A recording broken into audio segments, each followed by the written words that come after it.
And yeah, thank you very much for being present today. It's great to have you all here. So this is the 4th seminar in our series on embedded and small-scale generation. Last week we took a breather, but in the 3 weeks prior to that, we looked at the household sector, we looked at community grids. 2 weeks ago, we were focused on the school sector. And today is the day we kind of move into the C&I space, commercial and industrial. And that also brings us to the topic of energy trading. So I'm very pleased to welcome as our speaker for today, Mr. Desmond Williams. So Desmond is currently the Chief Executive Officer for Green Share. He has been a senior project developer for a number of years. He's performed country and project evaluations for clients such as Eskom, Oricon, African Rainbow Minerals, and Barlow World. He has experience in what is known as the ugly stepchild of the energy space, which is energy efficiency. And he's conducted energy efficiency solutions. He's presented energy efficiency solutions to a number of blue chip clients.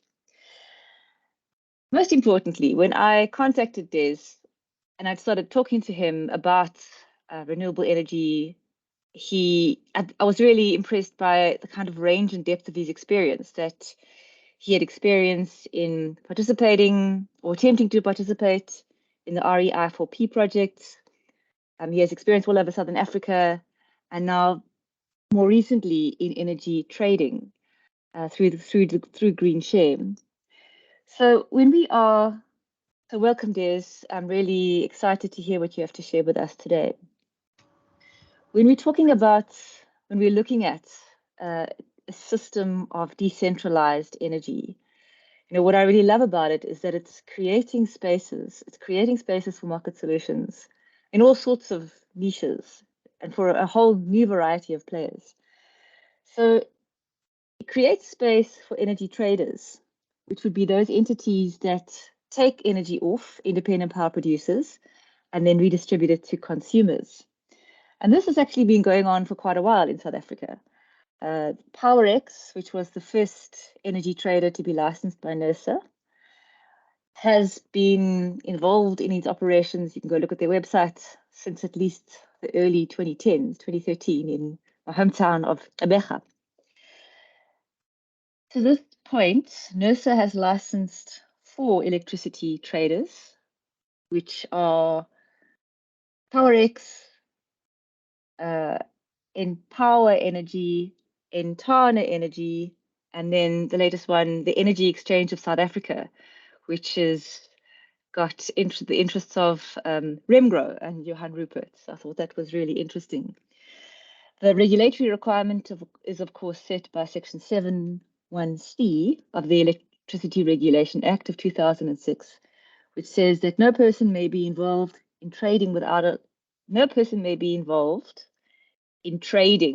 license, and trading is defined as buying or selling of electricity as a commercial entity. So this is it's a new space, it's an interesting space. We're looking to you, Des, to tell us about what the space entails and what the potential is really, who can get involved. Is there space in this new market that is opening up in electricity trading? Is there space for a poverty solution? So with that, I'm going to hand over to you. Just to also say that I want to acknowledge my funder, the Claude Leon Foundation, which funds my research chair and enables me to do this cool work. And then a big thank you to Magda Jansen van Noordwijk of the Mandela Institute and Reason Sibia, who assist me in bringing these seminars together. So with that introduction, I'd like to hand over to you, Des. All right, cool. Thank you so much, Trace. I just want to find out, should I just go through the slides and then we'll have a chat as a group later? Yes, I think do your presentation and then there'll be time for questions. And if you have questions while the slideshow has been presented, please just post them in the comments, in the chats, and I will keep track of them. Okay, awesome. Please confirm if everyone can see my screen or if it's visible. It looks great. Thank you. Okay, cool. Okay, cool. Thanks for that, Tracy, and thanks for inviting me just to kind of share my journey. Yeah, it has been quite an interesting transformation in our industry. I mean, globally, regionally, and locally. So just to introduce myself, good afternoon, everybody. My name is Desmond Williams. I'm the founder of a company called GreenShare. GreenShare essentially is a project development company. So we've kind of gone through all the ranks from behind the meter, for the meter, rooftop, utility scale. So we've gotten a taste of what project development is, right? Just to give you a journey of what we're busy with right now and actually how we got to where we are right now with GreenShare in its current format. So like I said, we're an energy services company. We started out doing energy efficiency for Eskom. Currently, we've developed, I'd say by mistake, a peer-to-peer sort of energy trading platform. I was led down a rabbit hole, followed it, and that's where we find ourselves here. So just to give everybody an idea, so going clockwise, starting at the green sort of tile, that's where I sit, kind of do all the development work, starting at about 1 o'clock there. We've developed some IP, right? It's a hardware device that sits on the edge. We still own that 100% right now. It sits on the edge, so on the customer premises, and it allows us to control load. So the first sort of load that we'd like to control and monetize is stationary storage. But before we got there, we did a trip. So what happened in 2000? So we got into the energy sector in 2008, right? 2008, that's when we got our first taste of blood through Eskom. We did the energy efficiency work. From there, we did rooftop. In 2012, Eskom then announced the first sort of reprogram. We'd made a bit of money from the Eskom DSM program. So we then figured, okay, let's actually get into this large utility scale space. We went to DOE, kind of knocked the IPP office and tried to get the bidding documents. But we realized very quickly that the program was designed for big boys because it was 200,000 Rand just to read the opportunity, right? So from there, we're like, there's no way we're paying 200 bucks to read this opportunity. So then I decided to call. I picked up the phone. I called Cobra and Enel.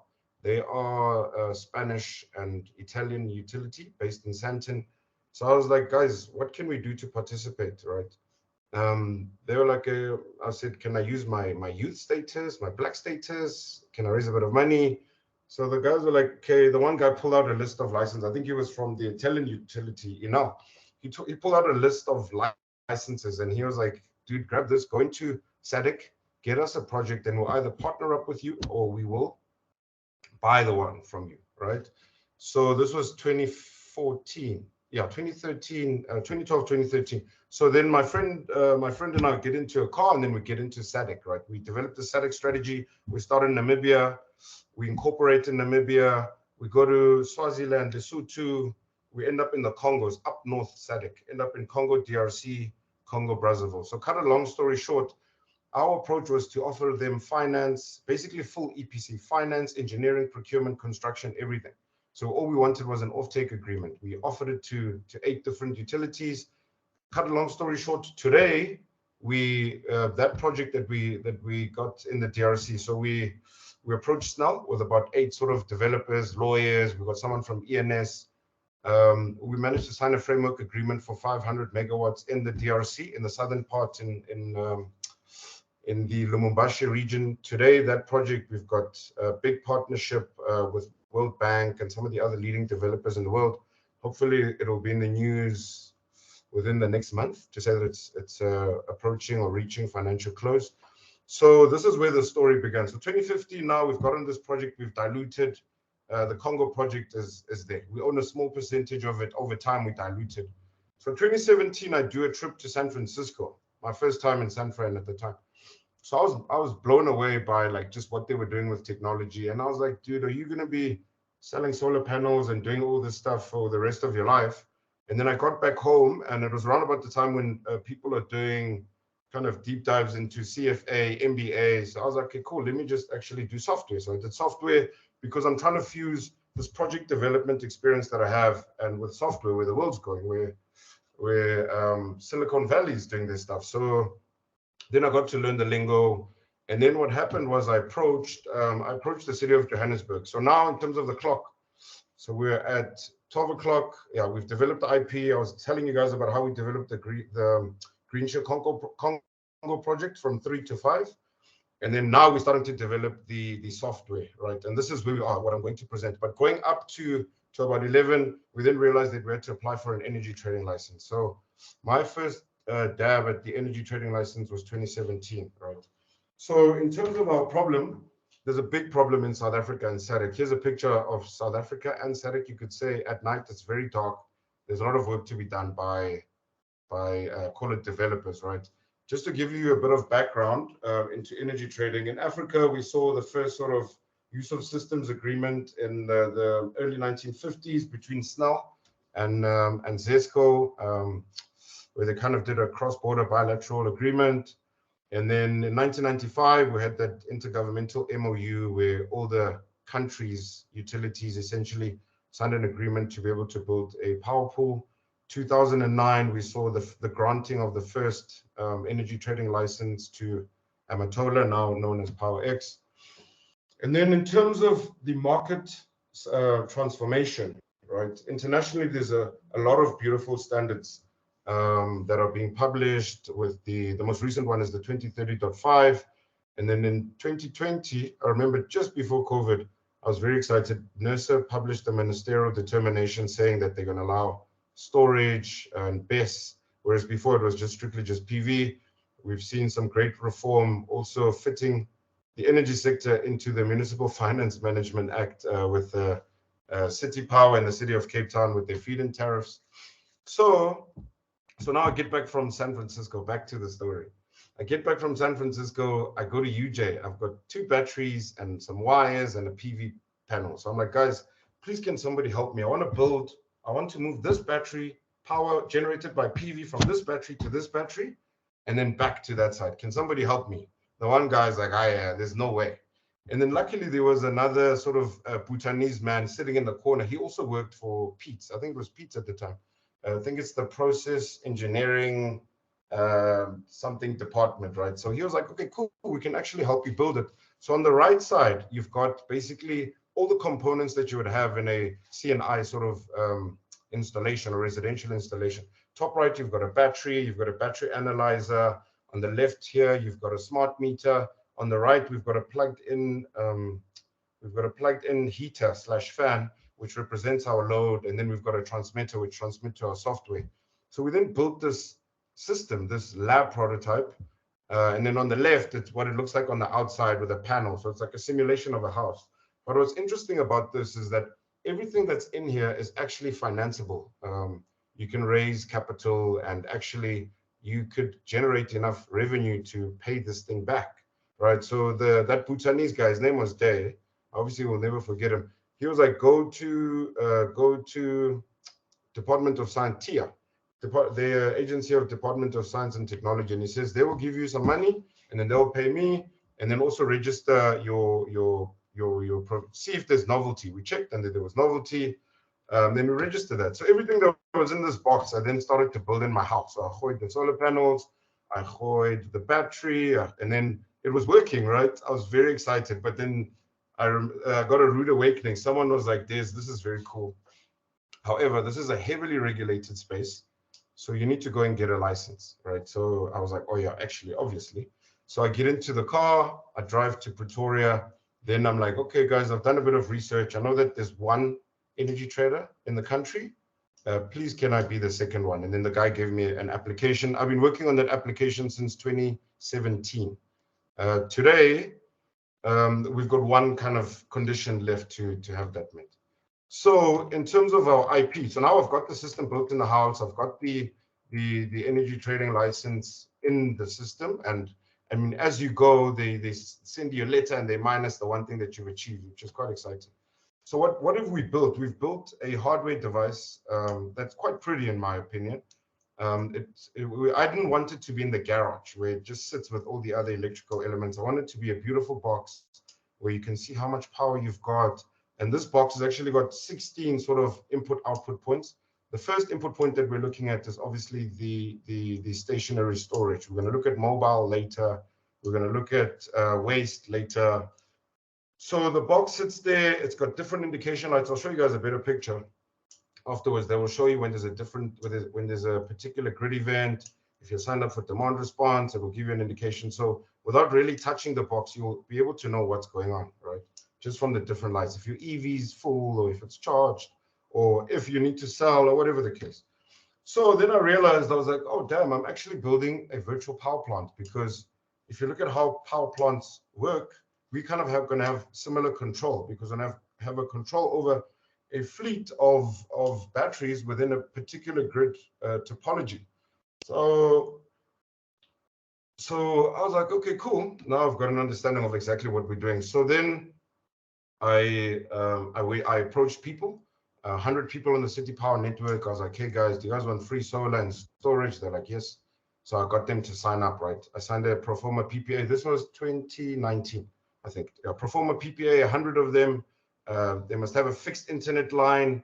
They should sign a letter of interest, give me all this stuff. So I gathered all of that stuff.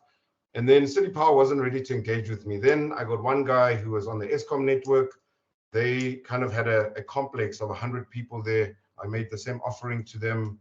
And then in terms of our technology, the Innovation Hub gave us a grant to develop the first sort of box, which I've also installed in my house.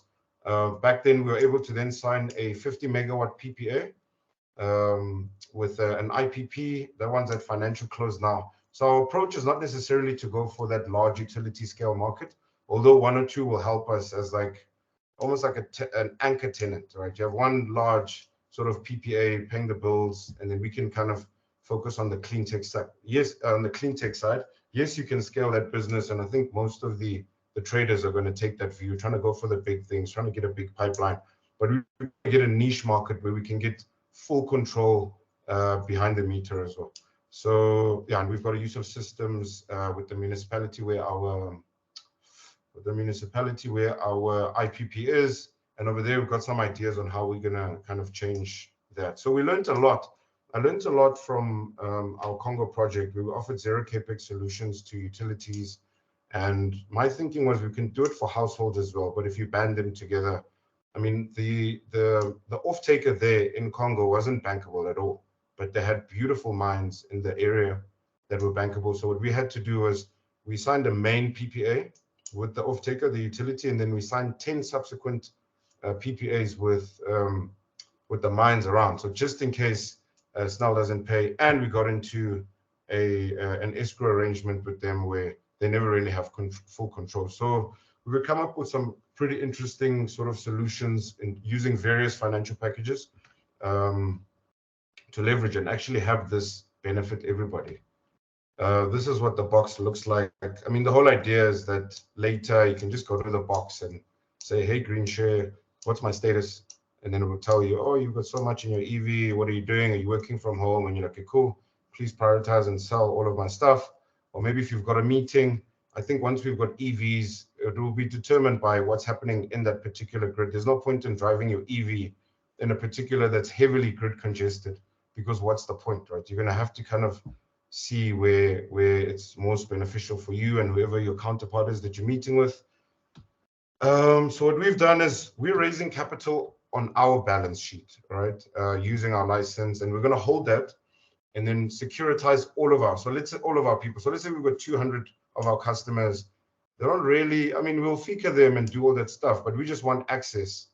We'll FICA them, securitize the investment because our funders want it that way. And then we'll kind of trade that power on their behalf.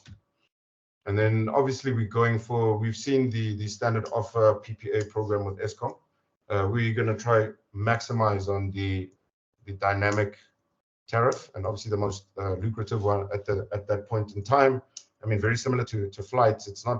Flights are not just 1,000 Rand. Sometimes flights can be close to 10,000 Rand, and we want to maximize off that. And then just a bit of the logic that we've taken, very similar to how a system operator would work. If we need to lower down, we'll see where the closest or the cheapest part is. Do we draw from battery? Do we draw from PV? Do we draw from the grid? Do we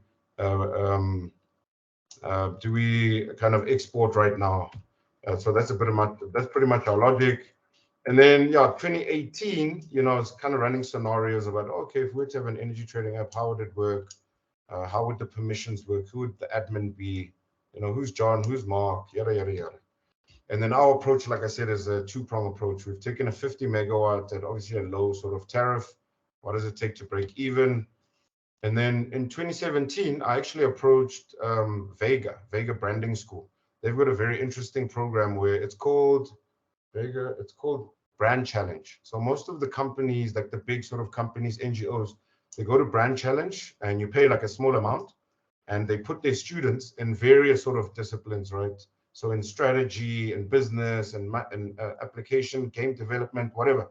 And then you kind of present to the 3 different agencies what you want. And then after 6 weeks or so, they present back to you on, you know, how they think these are fresh minds, right? How they think your app should look, why this color, you know, what does it take to break even? Who are your customers? What are they listening to? What are they eating? So it's a beautiful qualitative and quantitative market research, as you call. So our break-even point, we looked at 2,000 customers at the time. This was 2017 at R1.50. And then in terms of the process, I'm almost done. You download our app, you kind of register. I mean, the whole idea is that it's like, we'll then be able to say, get it solar with a selfie, right? Download the app. If you don't have PV, you just put in your address. We'll be able to generate I mean, these are common now. Generate a high resolution proposal that we can finance for you. Number 3, we then arrange an installation. We install your system, we pair it with your device and securitize it. And now you're able to peer-to-peer trade, right? Number 5, you then able to access what we have already in our system, our value-added services. And we actually thought that to protect the municipal fiscus, we would then say with the money that you've generated, you then are able to pay traffic fines, rates and taxes. You kind of protect the municipality before you can take all that money out. And then there's also kind of, because our system relies so much on battery, this is number 6, you then eventually have some sort of a battery system. So what we're actually seeing a lot of elements here. We're seeing a clean tech element, we're seeing a fintech element, we're seeing an insurance tech element, which is quite interesting, right? So just in terms of our accolades, so Mail and Guardian kind of was like, oh, do you want to be recognized? So I was like, oh, okay, cool, that's not bad. And then last year we got invited to CETA, to GovTech, and I kind of pitched over there, and I won the pitching sort of competition, which is quite cool. Yeah, and that's a bit of my presentation. Thank you so much for your ears, and thank you so much for having me there. Thank you, Des. You could have taken more time. It's absolutely fine. So, yeah, wow, a whirlwind of ideas, and it's just fascinating to kind of witness how your mind thinks, which seems to have so many nodes. You know, there's the technology part, there's the finance part, there's all the legal agreements you've had to sign. A lot of sort of industry speak rolled up into there. So I'm going to open up for questions. I'm sure there's going to be many. A lot of waking up at 3 a.m., you know, a lot of sleeping at 7 and 3 a.m., kind of, yeah, that quiet time, doing the research. I was just stuck in a rabbit hole, yeah, at the time. So I just kind of enjoyed the research journey. Now it's like I'm almost at the end of it. I'm starting to get bored again. But yeah, I'm happy to take any sort of questions. Yeah. So I mean, Paul Mukoki has written in the chat, wow, this is brilliant innovation. And what I absolutely love is that, you know, here is a South African innovating, developing the technology and everything that goes around it to kind of make this work. So I'm going to put the first question in the mix, and then I'm going to, hopefully there are lots of questions that come up, and you can really ask questions about anything, about the experience with the electricity trading process, the experience in the DRC. Yes. Okay, but my question is going to be, you know, so in terms of the model that PowerX and Empower and Intana and in the Energy Exchange of South Africa, you know, what is their model? Okay. What distinguishes your model? So I understand you're making money. This is sustainable for you because you're allowing people to trade electricity, and that And this is not necessarily electricity that they're using for their own needs. You could be a person in an informal settlement who has Powerbox, on their premises and is simply interested in trading it. That's the solution that you're giving. In terms of the existing customer base that you've pulled together, is this the case? And does there need to be a close proximity of the location? So I think just in terms of physically how it works, and then the model and how it's distinguished. And then if I can take two other questions, I see there's lots of questions in the chat. They're coming in thick and fast. Okay. Luke, would you like to state your question, and then Tshegofatso? Oh yeah, as just stated in the chat, I'll drop a link for the Eskom's virtual wheeling platform launch. I'd love to hear how Desmond plans to integrate, because that's essentially a game changer. I know we've been wheeling essentially one-to-one for 10 years now, but the virtual wheeling is going to change things completely. Thanks. Tshegofatso, your question, and then we'll hand back to Des. Oh, thank you, Tracy-Lynn. I have actually quite a number of questions, but I'll ask my first two questions. The other one, my first two questions are, does the power meters that you guys create, are they based only on solar panels, meaning energy received from the sun, or they also the ones that we have from our coal, from our coal electricity power, such as those that we are using currently? Des, over to you. Okay, cool. So just to start with And I your think you can question- turn on your camera. Sorry, you can turn on your camera. Okay. Okay, just to start with your question, Trace. So in terms of call it energy traders and their license, right? So this is my opinion. In my opinion, and in terms of where the market is, it's a license. So people will always have their own interpretation in terms of what they want to do with their license, whether they're going to go utility scale or whether they're going to go small scale. So what I found with the other energy traders is everybody's on a, I mean, you can call it a bit of a rat race where everybody's trying to get as much load as they want, right? Trying to get get to 100 megawatts or get 50 megawatt IPP. That's all good.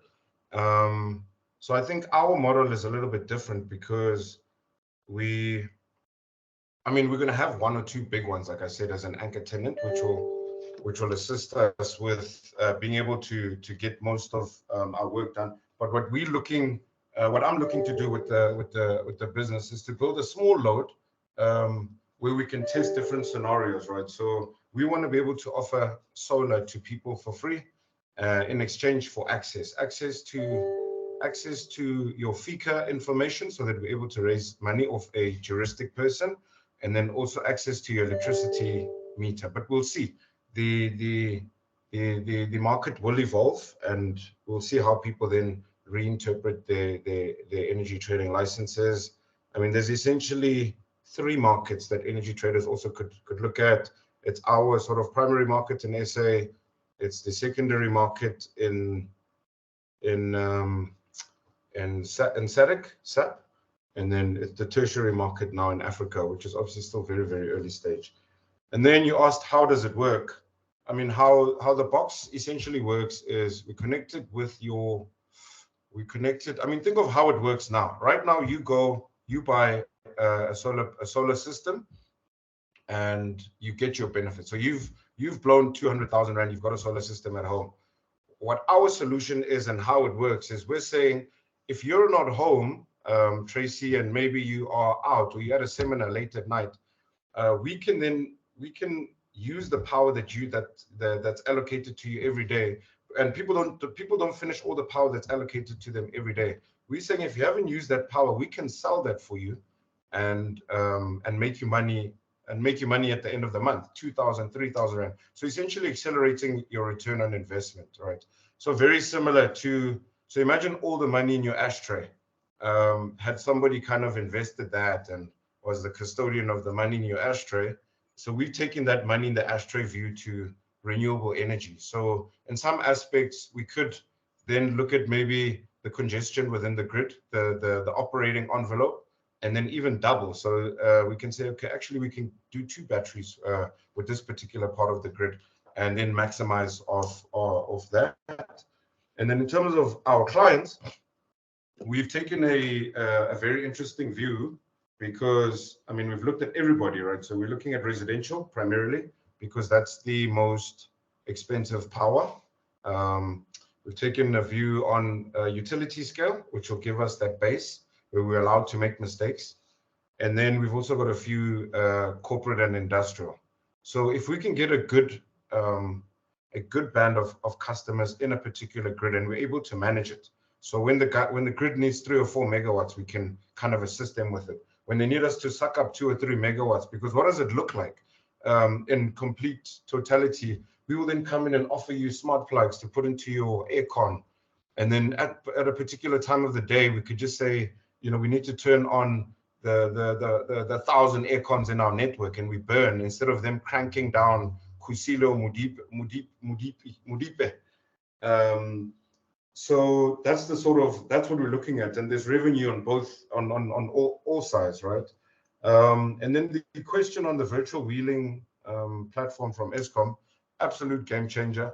Where we come from was that you needed a use of systems agreement with each municipality. There are 253 or something municipalities, so you needed a separate one. And if you approach those municipalities, firstly, they're struggling with unilateral sort of or monolateral sort of purchasing, just getting from Eskom and reselling. So now we're saying we're going to bring bilateral and multilateral energy movement. So this virtual wheeling is a game changer, because all you really need is a 4-quadrant meter, and they're able to then pick it up with the granularity that they need, which is, I think, 30 minutes. And then, yeah, I think then, yeah, Bob's your uncle. I'm not sure if I've answered all the questions. The meters, yes, there was one. So it depends, right? I think it was a Tsogofatso's question, the meters one. It depends on, so yes, you'll still keep the system as it is with our system, right?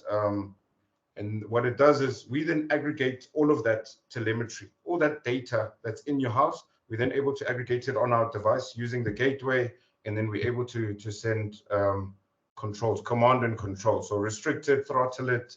Your Eskom meter will remain depending on the type of meter that there is. We've seen issues with people. Obviously, there's been a huge rollout on prepaid metering.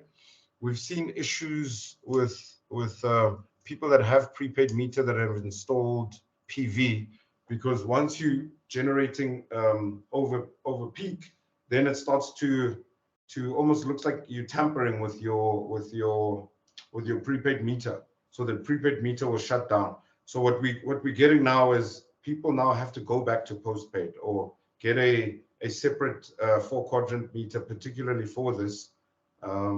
Yeah, which I think is just it's healthy.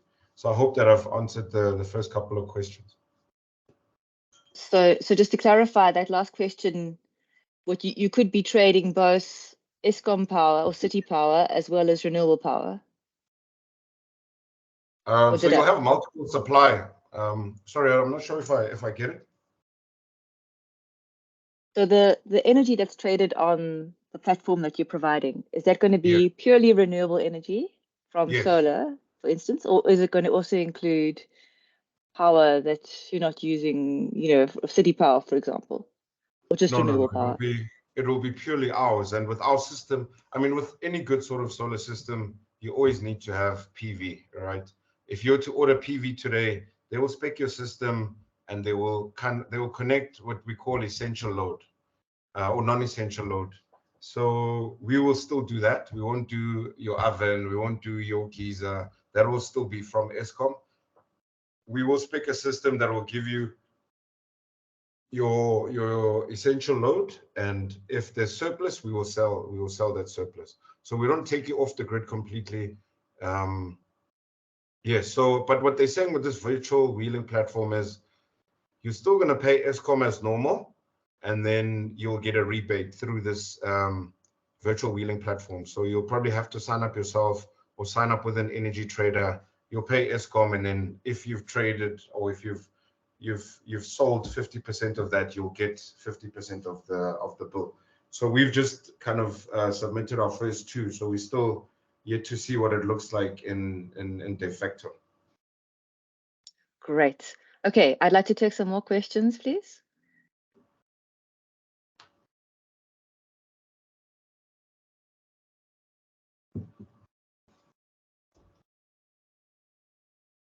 Okay, I saw one that popped out.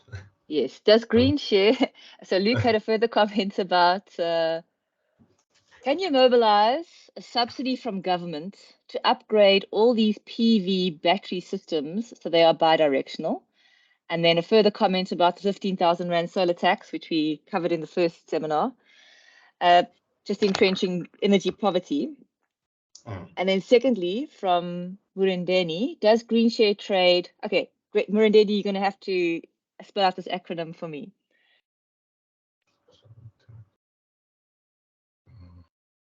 Murendeni, can you please pose your question? My apologies. Sorry. Hi. It's Renewable Energy Certificates. That's what REC stands for. So I just wanted to understand if their platforms only trading energy, or will they be able to trade renewable energy certificates as well? Thank you. Great. Okay, so the subsidy question and the renewable energy certificate question, Des. Okay. Okay. The subsidy one, I think it was a progressive. It was a progressive reform to kind of say that we do have a tax, but there's a lot of, I think there's a lot of research that we still need to do, like on the entire grid, to be able to determine the type of taxes that you require. And why do I say that? If you put a battery, so let's say Johannesburg's got 8 different regions, A to G or H or whatever. If you put a battery in each part of those grids, they're going to perform differently. So, and that's part of the research that we want to do, is put a battery in each part of the region, a small battery, look at how that battery affects that region, and that will give you economic feedback as to what the particular tax incentive should be for that. So if you live in a neighborhood that will benefit from having, you should get a 70% subsidy on your battery. But I think from a window dressing point of view, yes, we've got a solar tax. Does it have an impact? Not necessarily, because it's uninformed, in my opinion, right? And then in terms of regs, I mean, we looked at, I think they were called clean. It was by the Clean Development Mechanism. They were green credits about 2009, so they kind of fell by the wayside. So, right, we won't be offering it, but I mean, we'll keep an empty container for it at a later stage, so that we're able to allow, because some companies are there possibly for the RECs, and because we'll be trading the power, some people possibly want to buy and just get the green sort of certificate for their reporting, etc. Yeah, I don't remember the other question. It wasn't clear. And I think you actually answered both of them. So I have another question, and then if there are more that can be asked or put into the chat, please do so now. Daisy, if I'm a person living in an informal settlement, to access your system, what am I going to need? Is the only thing that I'm going to need a FICA? Yes. And what is the scale? Because when we looked at the schools last week, for example, the week before, that there was a certain level of solar capacity that was required to make the model that was being offered viable. Yes. So, like, what is the sort of entry level capacity that you're looking at? So yeah, on average, that's a great question. Thank you so much. So on average, so we're looking to go beneath the radar, right? Even though you don't need licensing, there's still a level where it's like the eagle zone, right? And that's so you've got SSEG, M, I think it's medium scale, and then large scale. So we want to stay within that small scale embedded generation where it's up to 1 megawatt. So if you're a home or maybe you would like to band as a community, it's easier to probably come in 100 or 200, depending on how big or how small your house is. Just on average, for simple numbers' sake, 100 houses at 10 kilowatts each, that gives you 1 megawatt. We can still submit that within a small scale embedded generation. People can pool together, or maybe we could do kind of like a roadshow, speak to communities. And what's nice about them banding it is they'll also protect it, right? So you want to kind of offer these solutions to people in townships, but you want to say, guys, you guys have got vested interest in this. We can't have classic South African township issues where we're investing lots of money into the neighborhood for everybody's livelihood, and then the panels are going to be stolen. So the whole idea is that economically active people can bring forth their FICA details, and we will kind of register them on the system. We'll create programs where people that are sitting can obviously like be part of the installations, and they can obviously benefit from this. But what's interesting is that obviously there are people that have already got systems. So you can have your people that maybe would take an investment view on it, right? On a bring your own device sort of call it idea, where they've already got the money they install, and the money that's traded just is actual money that's paid to them as revenue. So yeah, that's our approach, that you come in units of 100 at 10 kilowatts or 200 at 5 kilowatts, and we're able to then design it within that particular substation. If we need to do upgrades, we can raise capital on the basis of upgrading that particular mini substation for your community, and we can trade that for you. Liz, you're like blowing my mind, seriously. So there are 2 more questions in the chat.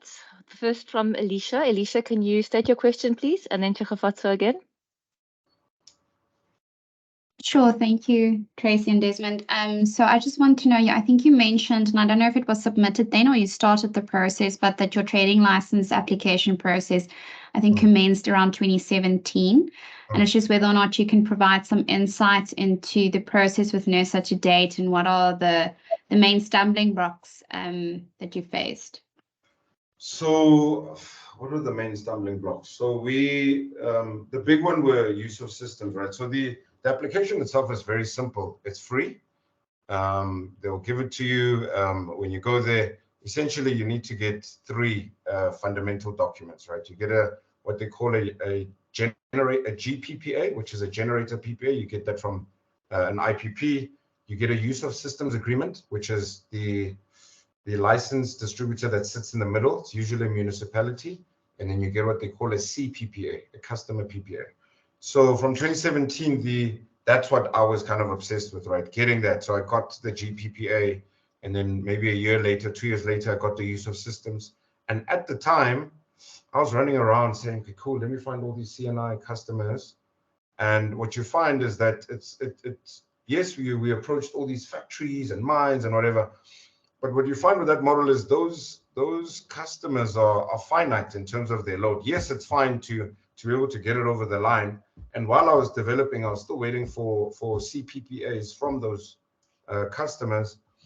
And then the penny dropped for me when I was like, oh, actually, let me offer this to a municipality, because they will need this. And then, yes, it will be a hard journey, a procurement sort of struggle to get in and be able to get them to buy. But once you're in, they've got an infinite load that they require. So let's say maybe a mine would need 20 megawatts, and that's what they're going to need. Once they've got it, they're done. Municipality, they keep churning, right? Their customers are all over. So I mean, yeah, right now we've kind of gotten, and then you've got obviously the modeling in between, the legal stuff. That's where like the application looks quite easy. Is it Alicia? It looks quite easy, but then it's like, it's costly, dude. It's costly. You kind of like need to sit down and like pant a little bit and reconsider, but yeah, it's an interesting journey. yeah, I hope I've answered. So we've got one more we just need one more letter of consent, and we would have, yeah, hopefully we will get it soon. Thank you, Des. Shikhafatso, and then Murendeni, and then Luke. And I think we'll close it up after those 3 questions. Okay, thank you, Lucy. So Tracy-Lynn, my question has to do with the wall solar panel that you had in one of your images in your slides. Okay. And I just wanted to know, how do they work? Do they work similar to the rooftop solar panels? And then, could you just explain why would you put it on a wall and not on the rooftop? Okay, so I just so obviously those are my research panels. I was just trying to get them in so I can get some sort of data. It was too expensive for me to put them on the roof because I needed to get scaffolding. So I was like, oh, dude, let me just put them here so at least I can get some sort of data so I can see that this thing works. And I've been saving my roof for a proper system, right? Because what I needed to do also was, once I've gotten good panels, I need to get a programmable battery so that I'm able to now kind of link APIs and, you know, yeah, just play around with the software, etc. So they're neither here nor there. It was just the low-hanging fruit for me, and I just installed. They're normal panels. They're old ones. I think they're probably like even 240 watts. Now you're getting double the efficiency. You're getting panels that are 540 watts now. So yeah, they're neither here nor there. Thank you. Murendeni, you've got a question about the SADC power pool? Yeah, thanks, Tracy. Actually, it's twofold. I posed 2 questions. One was just trying to understand his pricing model. As an off-taker, is it like on a sort of like a PPA basis? Is there commitment? And for how long, if there is? Or is it something which I can just like a day ahead market purchasing of power? And then the follow-up question was, again, to say, is this forecast? Because initially you talked about traveling the SADC, looking to launch, to say, will he be selling these services across the SADC, or for now is just focusing on SA? I know that there's a South African power pool where you can actually trade power in the Southern Africa. So I just wanted clarity on those 2 questions. Thank you. Oh, okay, cool. So our pricing model has, I mean, initially it's been like a flat tariff that we've offered to customers, and I mean, it's been based on our level of desperation at the time, right? Because we've been sitting with this pilot project that we've had with 100 houses on Eskom. And what we find is we will go and propose a particular price with our customers to say, listen, we will save you 50% of your bill, or we'll save you 100% of your bill, provided that everybody signs up. And then if the project progresses, it clashes with Eskom's internal sort of business units, right?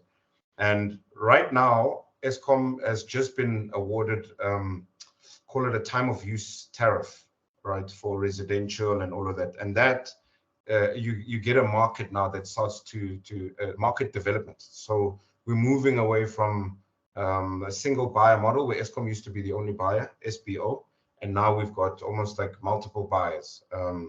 And this time of use tariff for me, I think, is a game changer, because then we're able to then build battery strategies around it. We're able to build pricing around it. We're starting to see an actual marketplace, right? So yeah, in terms of the pricing, and it depends on what the model is. You saw so how we would essentially do it is go to you as a customer, look at your bill. We look at when you're using electricity, how much it's costing you, and we'll propose you a saving based on that. And it depends on what do you bring. Are you buying the equipment outright? Are you going on a full-on PPA? You're basically saying to us, guys, I just want to save on my bill. You guys just take control of this whole thing. Like, so a lot of people's issues were, I'm not an energy engineer, but why do I have an energy plant on my roof? And that's the problem that we're trying to solve for, right? And then on the SADC question, yeah, SADC is an interesting market. So our plan is to obviously participate in the two. So the Southern African Power Pools just launched a new membership category. So they've moved away from just the utility states, and now you're able to have large power users come in, and as well as other traders. But one of the conditions, if my memory will serve me, is you should have at least 5 megawatts commissioned within SADC, and then you should also get you should also be an energy trader in your own sort of country. But yeah, luckily we've already kind of got a project in the DRC that's approaching financial close. So that kind of ticks that box. And then we are hoping that we get our energy trading license. So that will allow us to now participate in 2 markets, primarily in our SA market, and then secondarily in the SADC market. So if there's no load, or the market is too saturated, we can just sell the power into SADC. But I think we're looking at that maybe in the next sort of 4 to 5 years for that license accreditation. I think it's a little bit, once you've got the national trading license, it's much easier there. I think you pay a nominal fee in US dollars. You fill out the application, do due diligence on your plant, and then you'll get a SAP trading license. So we do have aspirations within SADC. We have aspirations in I mean, we've got a framework agreement to do 500 megawatts in total. We're currently sitting on 100. So yeah, we do have all those aspirations. Morendeni. Great. And then Luke has got a comment that I'm very interested in as well, which seems to be a question around having a community grid within the local grid. So would it be possible to execute a system where the community goes off grid 100% and sells excess on the grid, so not back to city power? For example, the whole of Parkhurst suburb. You know, is your model something that, so you'd essentially be a grid operating within the broader municipal grid? Have I captured it correctly, Luke? Thanks, Chair. My question is more a glass of wine question, which is, I don't think we have time for, but maybe we can touch on it. It's a friction point question. It's the problem of the commons, is how do you take a whole community off grid and buy your technology and put investment and it would seem simple. Waterfall Estate, Flat in Killarney, Parkhurst have had a target for the last 5 years to be off grid in the next 5 years. They've just got a walk-in center now where you can go in and get your battery or your PV query solved. So that's a big game changer for Parkhurst. So they are on a trajectory to go off grid the whole suburb. But my question in specifics is, what is the real friction point to execute an entire community to go off grid and to sell on grid and to use your technology and such? What are the friction points to actually execute such a solution? Thanks, Chair. Okay, thanks for that question, Luke. It's actually not even that. It's not even that difficult. It just depends on the approach that you want to take as a community.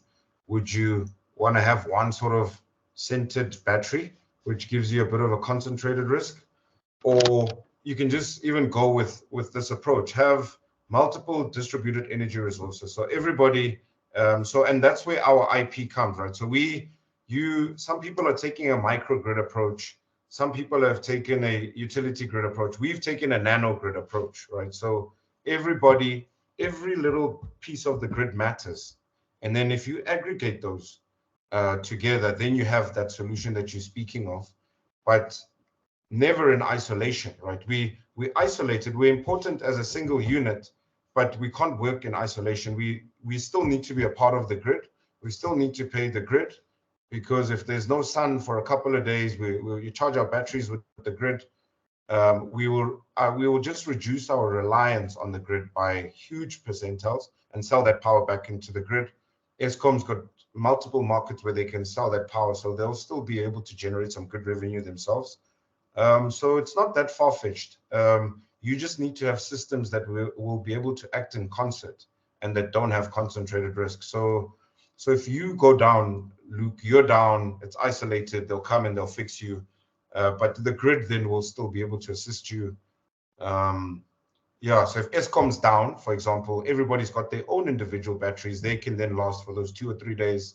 If you guys have got surplus generation, you're then able to generate that.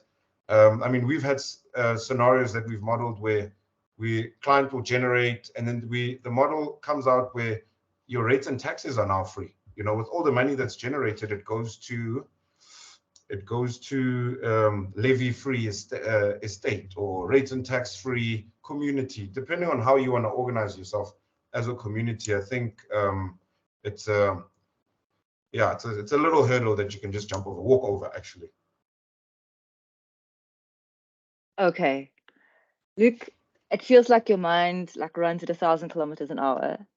I've been blown away by the presentation today. It's very exciting. I can see from the comments that this has also been very well received. Just want to say good luck. You know, it seems like an amazing solution. So many points that we could further explore. The virtual wheeling, that's nanogrid approach.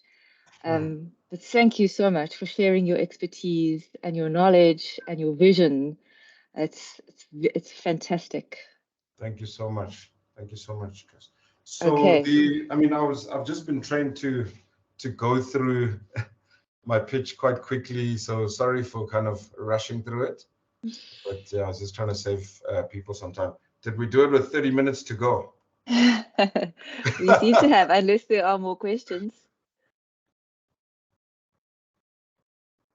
I think if you can share your contact details for people to follow up, that would be great. Cool. And yeah, I mean, if somebody wants a free solar system, you can just send me an email. I can give you all the information to sign up.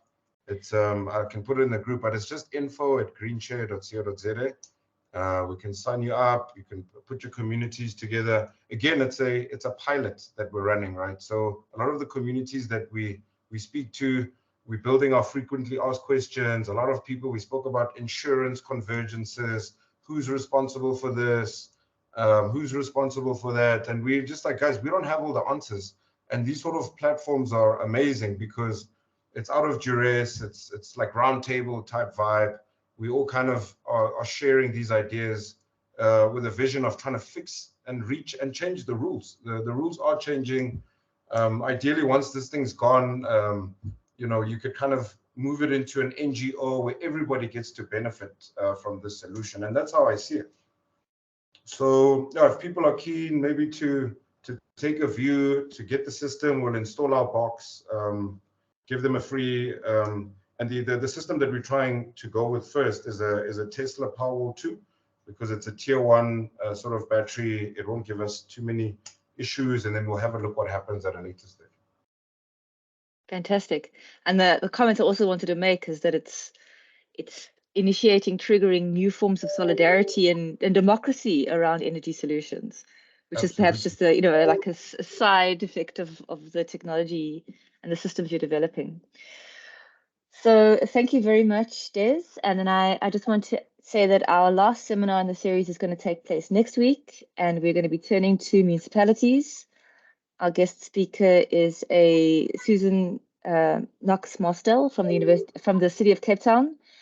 So they will be looking at the municipal sector and the kinds of hurdles that municipalities and how they've navigated those hurdles around securing IPPs. Definitely we'll bring some of this learning from this seminar to that one, Des. So please sign up for the last one, and thank you for being present today and for contributing to this very rich conversation and discussion. Awesome. Thank you, everyone. Thank you, everyone, for your time.